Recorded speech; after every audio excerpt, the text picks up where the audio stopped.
وكفى والصلاة والسلام على سيد الرسل وخاتم الأنبياء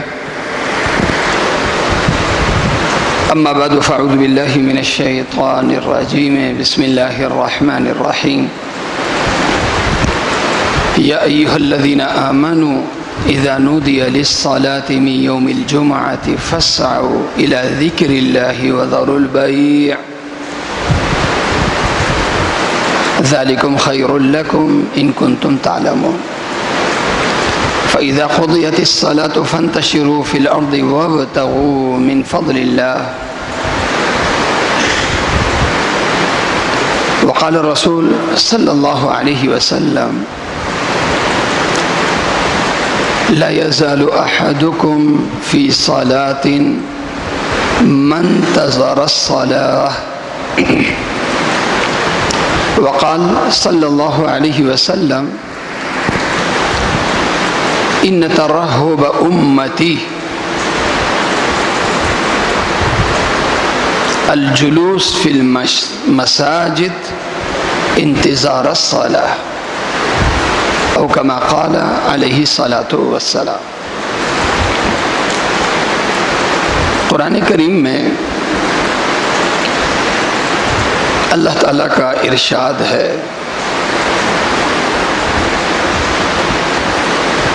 جب جمعے کی اذان ہو جائے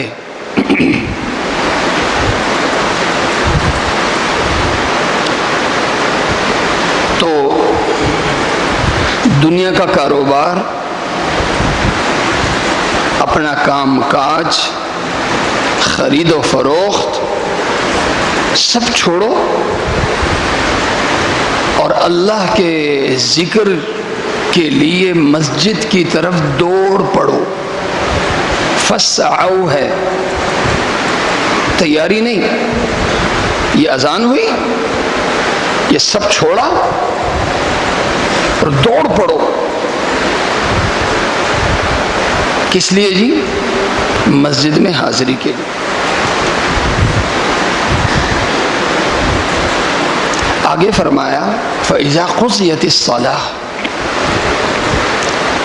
جب نماز ادا ہو جائے، نماز مکمل ہو جائے، اس کے بعد مسجد میں نہ بیٹھو، فَانْتَشِرُوا فِي الْأَرْضِ، پھیل جاؤ زمین میں، وَابْتَغُوا مِنْ فَضْلِ اللَّهِ، اور اللہ کا فضل تلاش کرنے کے لیے اپنے دنیاوی کاموں میں مشغول ہو جاؤ۔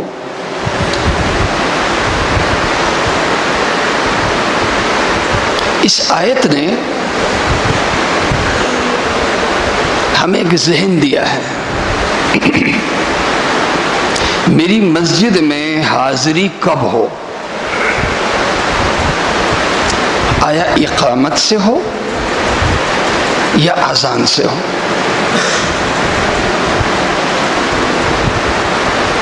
دین کو کون سا وقت مطلوب ہے؟ میری حاضری ہونی چاہیے مسجد میں، ابتدا کہاں سے ہو؟ اذان سے ہو کہ اقامت سے ہو؟ دین کو مطلوب یہ ہے کہ مسجد میں میری حاضری دین کو مطلوب ہے اذان سے لے کے نماز ہونے تک، یہ وقت سب سے افضل اور دین کو مطلوب یہ وقت ہے۔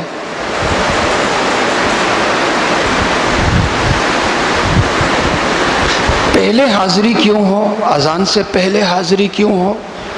اقامت کے وقت حاضری نہ ہو، اذان کے وقت ہو؟ کیونکہ نماز میں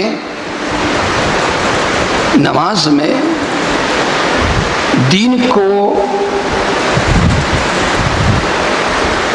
میرے ظاہری اعمال سے کہیں زیادہ، ظاہری اعمال ہے، تکبیر تحریمہ ہے، قیام ہے، تلاوت ہے، سجدہ رکوع ہے، یہ ظاہری ارکان ہیں۔ ان ظاہری ارکان کی ادائیگی کی وجہ سے میری عبادت صحیح کہلائے گی، صحیح کہلائے گی۔ مفتی سے پوچھو کہ بھئی میں نے ابتدا اس عمل سے کی اور ختم اس عمل پہ کیا، میری نماز صحیح ہو گئی؟ جی صحیح ہو گئی۔ لیکن صحت عمل الگ ہے، قبولیت عمل الگ ہے۔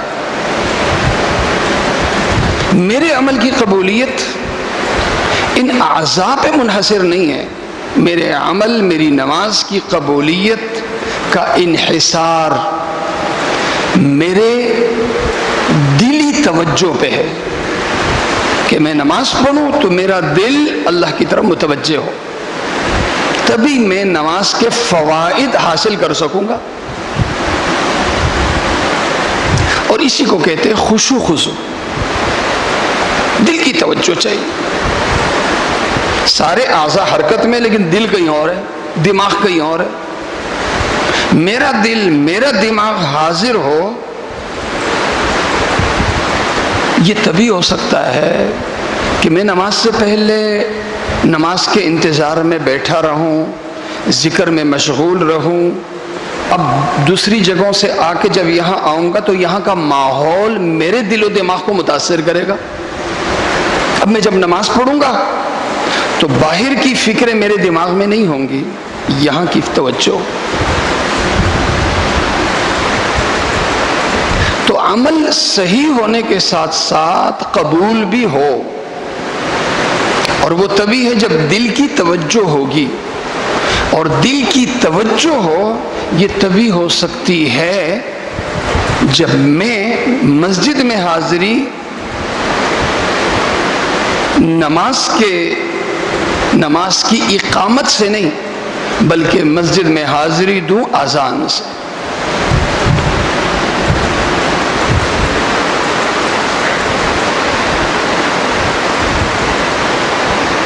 نماز کھڑی ہے، میں بھاگتا بھاگتا آیا ہوں،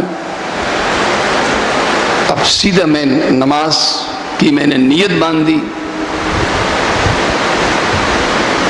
یا ایک دو رکعتیں مجھ سے ہو گئی ہیں اور میں نے آ کے نیت باندھ دی، اس نماز کو بھی دیکھ لیجئے گا۔ اور جس نماز کے لیے میں اذان کے وقت سے مسجد میں حاضر رہا ہوں، اس نماز میں آپ کی کتنی توجہ رہی، دونوں کا تقابل کر لیجئے گا۔ ذہن کے لحاظ سے، توجہ کے لحاظ سے دونوں نمازوں میں زمین آسمان کا فرق ہو۔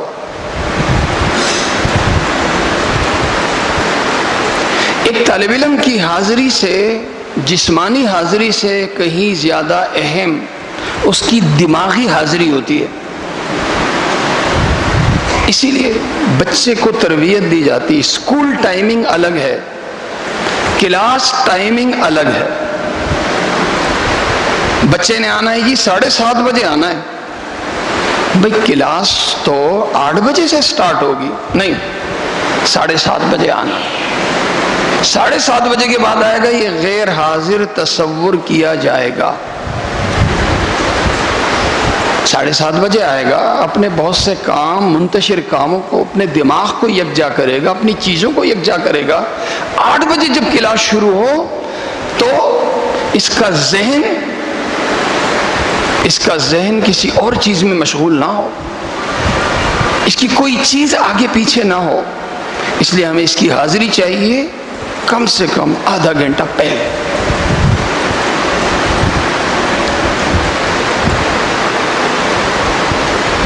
آفس ٹائم الگ ہے، ورکنگ ٹائم الگ ہے۔ آفس میں حاضری فلاوت دینی ہے جی، پہلے آفس میں حاضری ہوتی ہے، اس کے بعد آپس کی بیٹھک ہوتی ہے، بعض چیزیں ڈسکس ہوتی ہیں، اس کے بعد ہر بندہ اپنے چیئر پہ اپنے کام پہ جا کے اپنے کام میں لگ جاتا۔ تو جس طرح دنیا کے کاموں میں ہم دیکھتے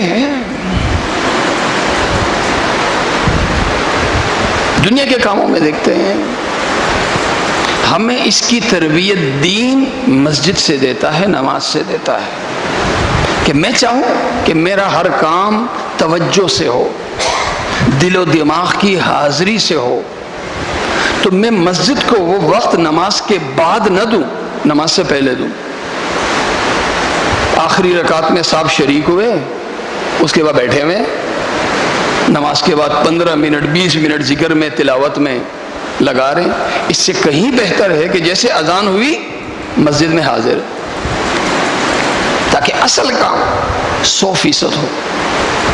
اور کام جتنا بڑا ہوتا ہے جی، کام جتنا بڑا ہوتا ہے، کام کی اہمیت جتنی زیادہ ہوتی ہے، اس کے لیے حاضری بھی اسی اعتبار سے ہوتی. ایک شخص کا سفر ہے، سفر بس سے ہے، سفر ریل گاڑی سے ہے، سفر جہاز سے ہے، اور پھر جہاز سے سفر ہے اندرون ملک ہے کہ بیرون ملک ہے، اہمیت کے لحاظ سے حاضری ہوتی.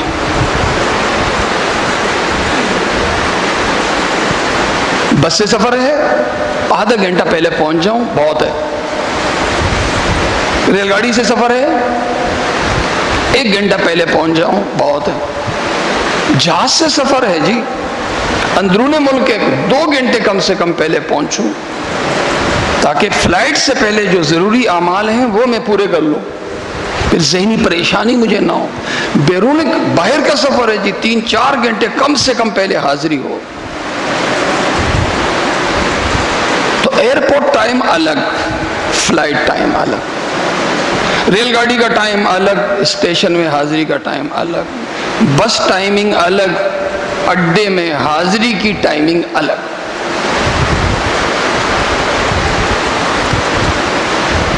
تو دین ہمیں ترغیب دیتا ہے کہ ہم نماز کے وقت میں نہیں بلکہ آذان کو اپنی حاضری کا وقت سمجھیں، اقامت کو نہیں سمجھیں، اذان کو مسجد کی حاضری کا وقت سمجھیں. جناب رسول کریم صلی اللہ علیہ وسلم نے ایک حدیث میں نہیں بہت سی حدیثوں میں اللہ کے نبی صلی اللہ علیہ وسلم نے ارشاد فرمایا، لا يزال احدكم في صلاة من انتظر الصلاة. ایک شخص نماز کے انتظار میں بیٹھا ہوا ہے، کچھ نہیں کر رہا، صرف کیا ہے؟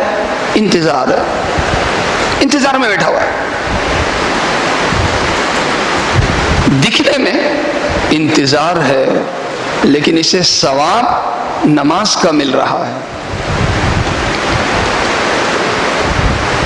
دکھنے میں خالی بیٹھا ہوا ہے لیکن اسے ثواب نماز کا مل رہا ہے. بخاری شریف اور مسلم شریف کی روایت ہے، حضرت ابو ہریرہ رضی اللہ عنہ روایت کرتے ہیں کہ جو شخص نماز کے انتظار میں بیٹھا رہتا ہے، ایک تو اسے نماز کا ثواب ملتا رہتا ہے، دوسرے نمبر پہ فرشتے اس انتظار کرنے والے شخص کو 4 دعائیں دیتے ہیں. نمبر 1، اللہم صلی علیہ، اللہم ارحمہ، اللہم اغفر لہ، اللہم تب علیہ. اللہم صلی علیہ، اے اللہ، صلاۃ اللہ کی وہ عظیم رحمت ہے جو انبیاء پر نازل ہوتی ہے. اے اللہ، تیری محبت میں جو یہ شخص تیرے گھر میں بیٹھا ہوا ہے، اے اللہ اپنی اس خاص رحمت کا اس کو مستحق بنا. اللہم ارحمہ، اے اللہ اس شخص پہ ہمیشہ مہربان ہو جا. اللہم اغفر لہ، اے اللہ اس شخص سے جتنے جرائم، جتنے گناہ، جتنی غلطیاں ہوئی ہیں، اے اللہ تو سب کی مغفرت فرما.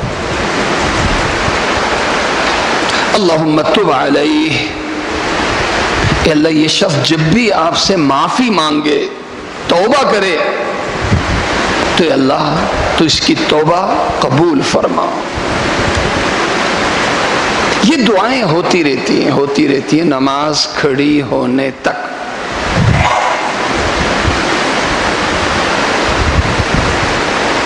دوسری حدیث میں بھی یہی الفاظ ہیں، المرء فی صلاتہ منتظر الصلاۃ، نماز کے انتظار میں بیٹھا ہوا شخص نماز پڑھنے والے کے حکم میں ہوتا ہے جب تک وہ انتظار کرتا رہتا ہے۔ شرح السنہ اور مشکات شریف کی روایت ہے، حضرت عثمان بن مظعون رضی اللہ عنہ روایت کرتے ہیں کہ میں نے جناب رسول کریم صلی اللہ علیہ وسلم سے پوچھا، یا رسول اللہ، پرانے زمانے میں لوگ رہبانیت اختیار کرتے تھے، تارک دنیا بن جاتے تھے، دنیا چھوڑ کے اللہ کی عبادت میں مشغول ہو جاتے تھے۔ اب اس امت میں اس کی کوئی صورت ممکن ہے روزانہ کی بنیاد پر؟ اللہ کے نبی صلی اللہ علیہ وسلم نے فرمایا ہاں ہے۔ فرمایا ان ترہب امتی الجلوس فی المساجد انتظار الصلاۃ، میری امت کی رہبانیت، میری امت کی رہبانیت وہ مسجد میں حاضری ہے کہ اذان کے وقت نمازی حاضر ہو اور نماز کھڑی ہونے تک مسجد میں بیٹھ کے نماز کا انتظار کرتا رہے۔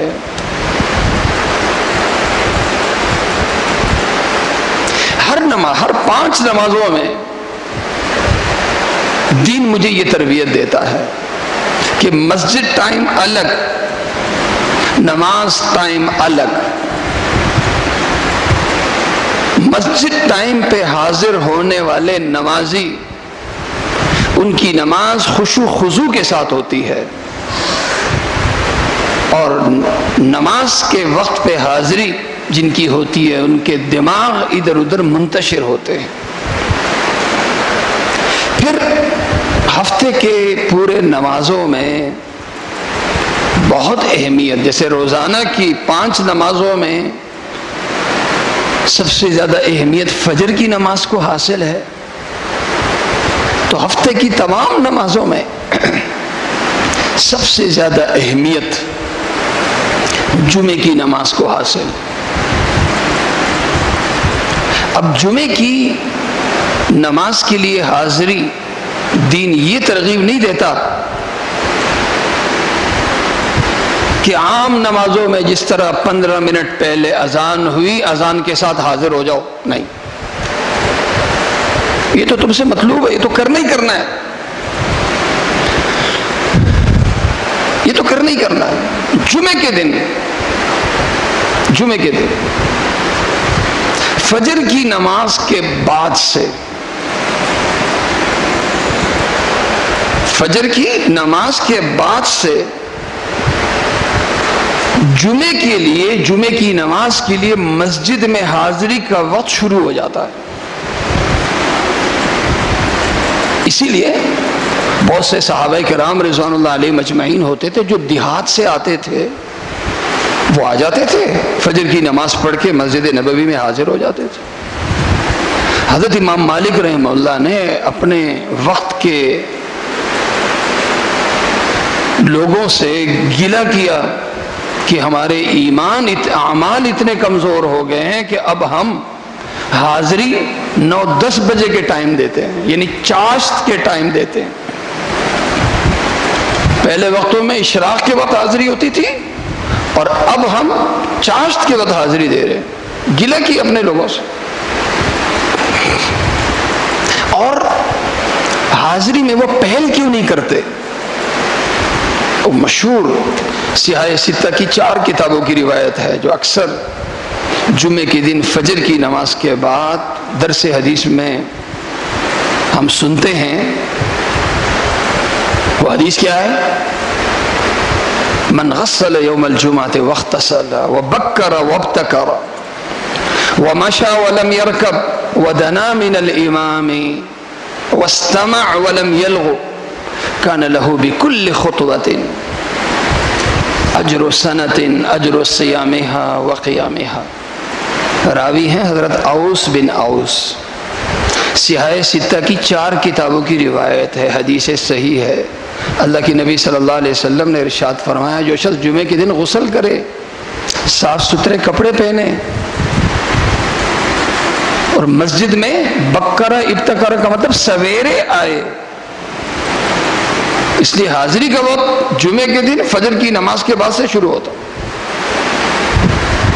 باکر کے معنی صبح کا پہلا وقت، تو حاضری ہو جی، جلد سے جلد حاضری ہو، اس کا ترجمہ سہولت کے لیے ہم کرتے ہیں، جلد سے جلد مسجد میں حاضر ہو جائے،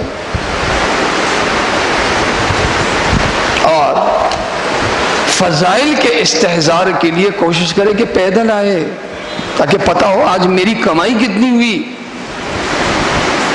امام سے قریب ہو کے بیٹھے، امام سے قریب ہو کے، کیوں؟ اس لیے کہ جمعے کے دن کا سب سے افضل عمل